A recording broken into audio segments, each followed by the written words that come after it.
नमस्कार, आपके साथ मैं हूँ साक्षी जोशी और इस वक्त की बड़ी खबर मैं आपको बता दूं कि देश का जो सबसे बड़ा सुपारी संपादक है, गोदी मीडिया इन चीफ का सरगना भी, बल्कि गोदी मीडिया इन चीफ ही नहीं, उसका भी सरगना अभी एक्सपोज होता हुआ नजर आ रहा है। क्योंकि व्हाट्सएप की चैट्स उस शख्स की वायरल हो गई, और वो भी किसके साथ, जो बार्क के एक्स चीफ थे पार्थो दासगुप्ता, जिनके ऊपर पहले से ही टीआरपी स्कैम को लेकर इन्वेस्टिगेशन चल रही है। और उनकी चैट्स जो सामने आई इस शख्स के साथ, जो कि सुपारी संपादक के नाम से बड़ा पॉपुलर है, आप लोग गेस कर सकते हैं कि कौन है, उस शख्स के साथ जो व्हाट्सएप चैट्स है वो वायरल होने के बाद ये साफ हो गया है कि किस तरह से ये पीएमओ में अपने एक्सेस का इस्तेमाल करने की कोशिश करता है, लोगों के लिए लॉबिंग करने के लिए ये बोस्ट कर रहा है अपनी इन सभी चैट्स में कि कैसे पीएमओ, एनएसए, आईएनबी मिनिस्ट्री, हर तरफ उस शख्स की बहुत पहुंच है।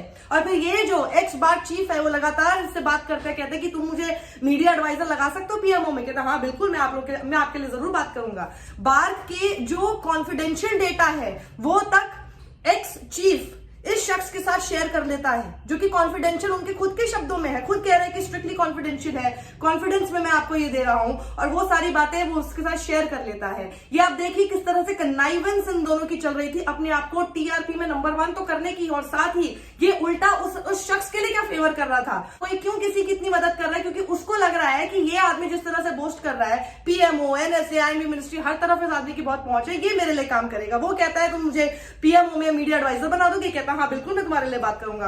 वो कहता है कि क्या ट्राई को एक नाम बहुत इस पूरी चैट में यूज हो रहा है, वो है एएस से कह के, और एएस के बारे में ये कहा जा रहा है पूरी चैट्स में कि ये ऐसा आदमी है जो कि पूरे पीएमओ में बहुत ज्यादा स्ट्रॉन्ग होल्ड है इनका। एएस से कह के ट्राई को कहेंगे कि जी ये बार्क जो है इसको पाइप डाउन किया जाए, बार्क को पाइप डाउन करो, और किसी से कह के रजत, एनबीए, इन सब लोगों को कह के मेरे पीछे पड़ना बंद करवा दिया जाए, और मेरी अभी मीटिंग है, मुझे अभी एएस से मिलना है, मुझे अभी पीएम से मिलना है, इस तरह के नाम वो यूज करता है। और वो कहता है ठीक है मैं आपको कॉल करूंगा। वो पूरे फेवर देने की कोशिश इस शख्स को कर रहा है। ये कंप्लीट लॉबिंग है, लॉबिंग है। राडिया टेप्स, आपको याद होगा, राडिया टेप्स इसके सामने बच्चा था, कुछ नहीं था। ये आदमी लगातार इन सब चीजों का इस्तेमाल कर रहा है। वो व्हाट्सएप चैट्स मैं आपको बताती हूँ कि किस तरह की है। देखिए वो कहते हैं कि can you help by telling us to try to pipe down on bark. तो ये जो सुपारी संपादक है ये जवाब देता है yes I can send a message. तो उसी पर वो जवाब देते हुए पार्थो दासगुप्ता लिखते हैं कि it will be a great help.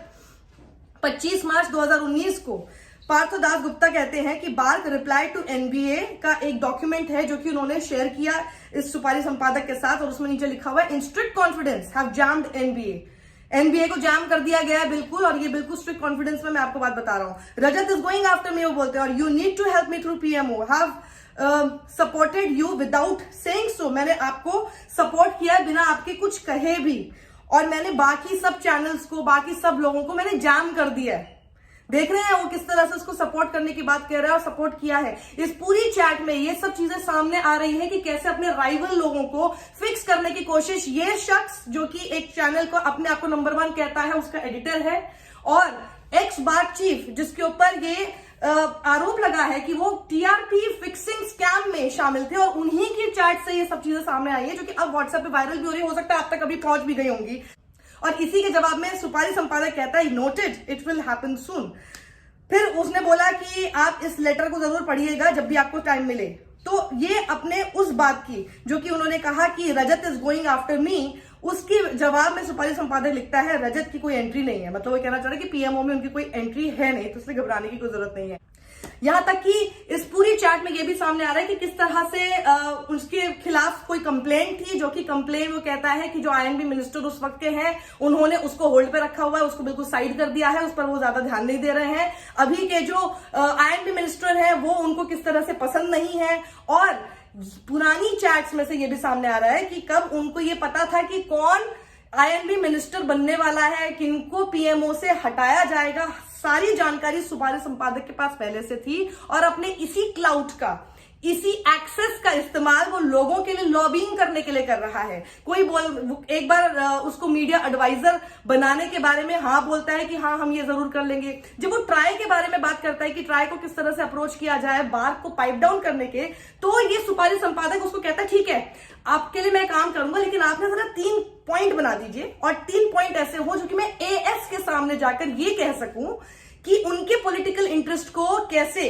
Try का जो फैसला है वो अफेक्ट करेगा। कितना एक्सेस है, कितना कुछ कर पाया नहीं कर पाया वो सब तो नहीं पता, लेकिन वो उस शायद दूसरा शख्स भी ऐसे उसकी बातों में नहीं आ रहा है ना, दूसरा शख्स भी जानता है कि इसका एक्सेस है और ये मेरी मदद कर सकता है अगर चाहे तो। और क्यों चाहेगा, जब आप रिटर्न में उसको क्या देंगे, नंबर 1 बनाएंगे। ये है घिनौना सच टीआरपी स्कैम का। ये सब सुपारी संपादक के कहने पर, इशारे पर होता आया है। अपने राइवल्स को किस तरह से फिक्स किया जाए, आपको जो न्यूज परोसी जा रही है न्यूज के नाम पर, वो न्यूज नहीं है, वो कैसे टीआरपी फिक्सिंग हो रही है वो देखिए आप। अभी तक मैच फिक्सिंग देखते थे, अभी तक आपकी न्यूज फिक्सिंग हो रही है। इसको जितनी जल्दी आप समझ जाएं उतना ही बेहतर होगा।